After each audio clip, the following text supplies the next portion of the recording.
मायबाप हो, ज्ञान होतं, सगळं काही होतं, परंतु त्या ज्ञानाबरोबर जोडला गेलेला अहंकार मात्र त्याला सोडता आलेला नव्हता. परिणाम असा झाला, अहो तुम्हाला समजतं का, एक गरीब भक्त मंदिराच्या बाहेर आहे, जो हृदयापासून रामकृष्ण हरीचा मंत्र जप करतो आहे, त्याला फक्त देव हवा होता. आणि मायबाप हो, विद्वान पंडित असून सुद्धा आपल्या ज्ञानाचा मीपणा सोबत घेऊन मी देवाचा आहे आणि मायबाप हो, देव फक्त माझा आहे असं म्हणणारा अज्ञानी पंडित सुद्धा तिथंच होता. प्रश्न विचारण्यात आला, तुमच्या आमच्या सारख्यानं देवाला विचारलं, देवा दोन्ही भक्त तुझ्या समोर आहेत, आता उत्तर तूच द्यावं की तुला सगळ्यात जवळ आणि आवडता भक्त हा पंडित आणि शास्त्री आहे का मंदिराच्या बाहेर बसलेला एक गरीब आणि मायबाप हो मनापासून नामस्मरण करणारा भक्त आहे? उत्तर आहे का महाराज, अरे नामस्मरण कुणीही करू द्या, देवाने दिलेले उत्तर पहा.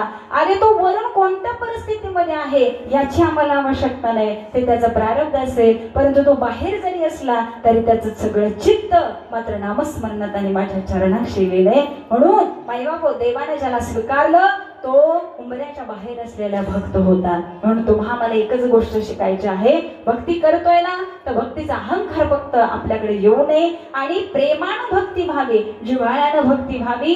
हे मी सांगत नाही, माझे जगद्गुरु तुकोबराय सांगतात. मग देवाला कशी भक्ती आवडते हे तुम्हा मला सुद्धा कळलं पाहिजे ना.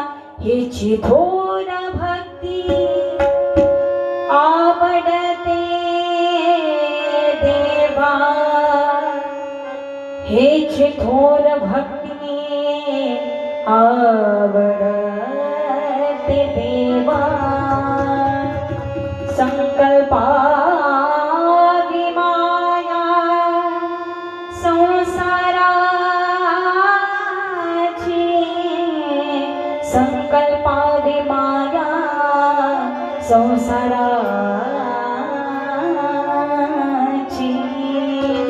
देविदे अनंते तैसेची रहावे, चित्ती असू द्यावे समाधान.